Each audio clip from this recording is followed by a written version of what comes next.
So I just watched My Hero Academia Two Heroes. I believe this is My Hero Academia's first major attempt at a movie. And I want to be honest with you guys. I feel like, I just finished season one and season two, and I hopped right into this movie because people had mentioned that after you finish season two, you can watch the My Hero Academia Two Heroes movie. And if I was going to rank season one, season two, and this movie, I would put this movie at the bottom. It's not a bad movie. It's got 100% on Rotten Tomatoes, 89% audience score with 1,000 ratings, which is insane. It's good for what it is, but it's overly complicated in weird ways and underwhelming in some other ways. It's hard to explain because the movie starts with Deku and All Might heading to this expo, and I believe it's in America, and they basically are going there because All Might was invited by an old friend. What have you? All well and good. All well and fun. All Might is actually, I think before this, he's dreaming about being in America before. I believe it was in California, something like that. And fighting some villain back in the day. And it was kind of weird, kind of jarring to see a young All Might for the first time for me, because his eyes just look completely different. I was like, is this an impersonator, an American version of this guy? Then I realized it was a flashback. But yeah, it turns out that they're heading to America for an expo. All well and good. But then they get there, they meet his friend, and his friend doesn't know about the one for all power. Okay, cool. The movie kind of feels like a filler arc in an anime. It feels like something that really has nothing to do with the main plot. I guess there was one thing we learned is this guy made the suits for All Might. He developed all of All Might's suits. I'm not 100% sure if this movie is canon, but it seems to fit right into the story. I mean, right now, Azuka Midoriya is on a summer vacation. It makes a lot of sense. It feels like this whole story is going to be centered around an adventure with All Might and Deku, but it was not at all. For some reason, even though that's what the movie was setting up, it felt like they went there by themselves. It seems like some really prestigious invite. But then soon after, more than half of the class shows up, Class 1A. He runs into his love interest, Gravity Girl. He runs into the other Momo and the headphone jack girl. He runs into almost everybody in the class shows up for this movie for one reason or another. I believe Momo gets some tickets for her because her family is rich and they got invited. And then later it shows the two other characters who ended up being waiters who just said that they were able to come because they volunteered to work at a restaurant at this expo. I don't even know if they explained everybody's reason for coming. I think they showed Ida. He said he came because his family was invited because his brother's pretty famous.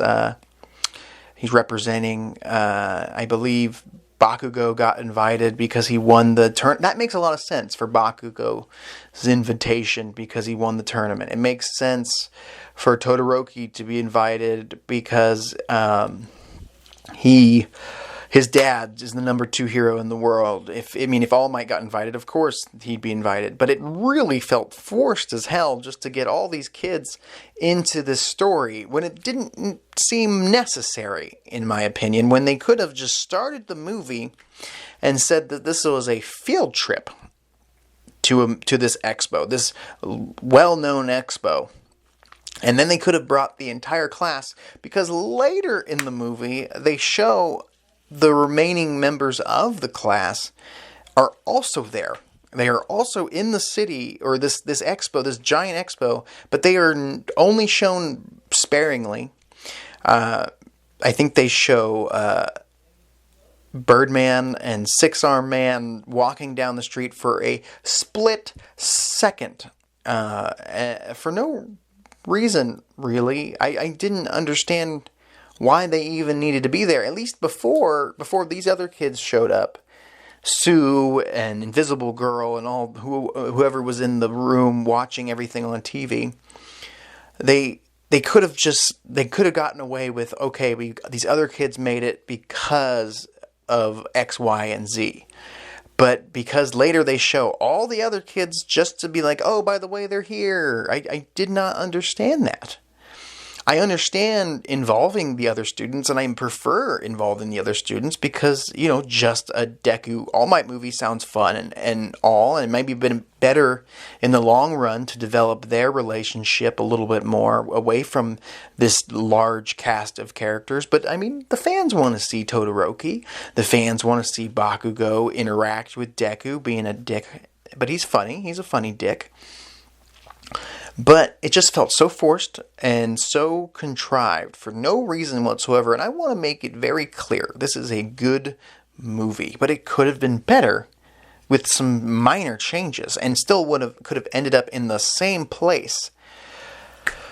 That really was my main complaint, is the beginning seems so clustered in confusion, and then Deku was trying to hide the fact that he came with All Might, which is fine. I just felt like that was just contrived as all hell. When they could have just said this was a field trip, brought the entire class, and if they wanted to exclude some members of the class from the actual combat, they could have just locked them out of this tower that they end up in for the big... for the midway through the movie, they get a bad guy group infiltrates this tower where All Might was about to give a speech, and it's a lot like the movie Die Hard, and they are trying to get some type of, I think they're trying to get a ransom, or they're trying to get a device at the top of the tower. Some shit like that. It ends up with them trying to get a device at the top of the tower. I can't remember if they'd mentioned they wanted something specifically out of this tower or just a ransom. It was interesting because after all the pros got captured, the group of students were still together, and they were the only ones able to fight at this point. But at the beginning, the villains show up and say, we have these robots that are going to kill civilians if you resist. So the minute these villains see these kids causing havoc, or at least at the point when they realize these kids are too strong to be allowed to just do whatever they want, they could have said, hey, if you do not stop, we have guns pointed at these people outside. And originally the plan was to be very sneaky about it, but they got found out pretty quick. And they ended up in a little tussle with a couple henchmen, which is actually a pretty fun little fight with Bakugo and Todoroki and the red-haired kid, and they all got into a scuffle, and it was a fun little battle. These are the three of the strongest kids in the class. Makes a lot of sense. Momo and the rest of the kids end up fighting more of these robots, holding them off, giving Deku the opportunity to get to the top of the tower, make it to the end. Everybody filled a role. They had a spot to fill. Their ability ended up being in handy. But when we get to the big finale and they make it to the top, turns out the All Might's friend turned out to be part of this. He hired this gang of thugs to make it look like there was a hostage situation. It was all supposed to be just a ploy so that he can get his device that was locked up, that he invented, and amplify. It seems to amplify heroes' quirks, he wanted to get it to give it to All Might to help him because of his injury, his devastating injury, and he realized earlier in the movie that All Might is slowly losing power. His quirk is weakening. He did not know he's passing it to Deku, but still, he's been getting weaker and weaker as time has gone on since he got his injury. And he said that if All Might wore this device, he could go back to being at full power forever and save the world for time going forward. And to me, I'm like, man, if this type of device exists, great. Why didn't you give it to him to begin with? Why would you tell anybody if you knew that they would lock this thing up? Or tell them now, or tell somebody important that could get the device out of lockup. Don't hire a bunch. It didn't make any sense. Why would you hire a bunch of thugs? You are a man who invents weapons or devices for heroes, and you decide to be a villain for a day? I don't get that. I don't understand his motive. It doesn't make a lot of sense. I feel like there was also a moment where the villain, the man playing the main villain, who looks suspiciously like the Batman villain Hush, and the story actually plays out a lot like the Batman villain Hush, or the movie Hush, or the comic book Hush, if you ever read it. And I'm going to show a picture of Hush and a picture of the villain from My Hero Academia 2 Heroes, and you will see the comparison. And it's funny because in the book Hush, Batman's old friend from when they were kids turns out to be Hush, the villain. Spoilers. But in the end of this, it turned out that All Might's old friend from when he was a kid, basically a kid, turned out to be the villain in the end. And I kind of called that the minute I saw this villain that looked just like Hush. And this had to be inspired by this story in one way or another. Of course, it took different directions here and there, I guess you could say, but it was basically Batman Hush retold in the My Hero Academia world, which is fine. It's a great story. I mean, Hush is fan-freaking-tastic. But this movie was lackluster compared to My Hero Academia Season 1 and Season 2, which were fan-freaking-tastic. But if you compare this to that, this is really, if you want to show somebody, if someone who's never seen My Hero Academia and doesn't think it's a good anime to even dive into, but you want to show them a piece of it without really ruining anything, I guess, you could show them this movie and be like, this is basically what My Hero Academia is in a nutshell, but the anime is plus ultra, like, lack of a better term. It's this, but the anime is even better, because this was okay at best. This movie hit a lot of fun points. It's a feel-good movie, to say the least about it, I guess. It was nice to see other characters. I would have liked to see Sue do some things, because she is my current favorite character, the frog girl.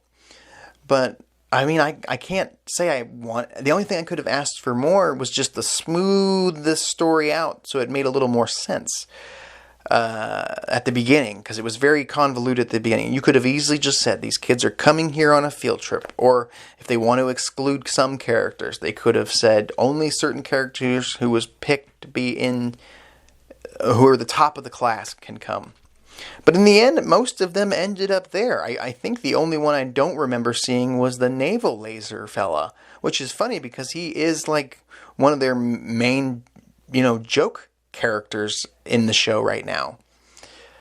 It seemed like they were missing a lot of points here. It seemed like whoever runs the anime was not running this. It feels like someone watched season 1 and 2 and said, I'd like to make this movie. And the animation, I was hoping that the animation would be out of this world. Well, the anime looks beautiful as it is. But usually, like in a Dragon Ball movie or a One Piece movie, a Naruto movie, they take it up a notch. So you can tell that this is a movie. But there were a lot of moments in this movie that felt like it was a few episodes sewn together. They took an arc, a filler type arc, and sewn it together. And the only things that we learned was where All Might got his suits from. And then at one point, Deku gets a wristband that allows him from All Might's friend's daughter invented this wrist thing for All Might, I think, and he gives it to him. She gives it to him, and he can now use 100% power in a punch. And I was like, this device is amazing, and it will push Deku to the next level if he can keep this device. But I thought, man, I bet you at the end it's going to be destroyed for some reason, and it was destroyed, so he can go back to not being able to use 100% power on the One for All ability in season 3, and that makes sense. But I was like, can this lady invent 2 of these things? Like, build 2 more. Pay her for 2 more of these, and maybe some boots, so you can use 100% on your entire body, and you're not restricted to 5 to 10% of your power.